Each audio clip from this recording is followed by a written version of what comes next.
Guys നമ്മൾ വന്നിട്ടുള്ളത് പുല്ലൂപ്പിക്കടവിലാണ് guys. നമുക്ക് പാർക്കിലേക്ക് നടക്കാം.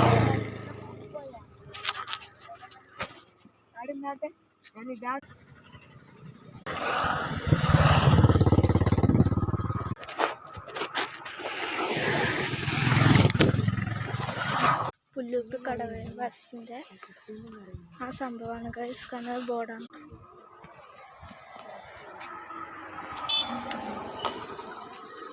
കുറേ ആൾക്കാർ ബോർഡ് റൈഡിങ്ങിനൊക്കെ പോകുന്നുണ്ട്. നമുക്കും പോകാൻ പറ്റും നോക്കാം ഗൈസ്. ഇതാ ഒരു തോന്നുന്നു.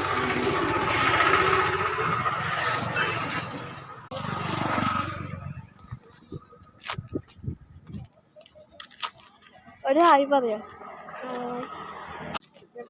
തോന്നി ഇതാണ് തോണി. നോക്കി ഗൈസ്, ഇതാ കുറേ ആൾക്കാർ ബോട്ട് റൈഡിങ്ങിനും തോണി റൈഡിങ്ങിനും ഒക്കെ പോകുന്നുണ്ട്.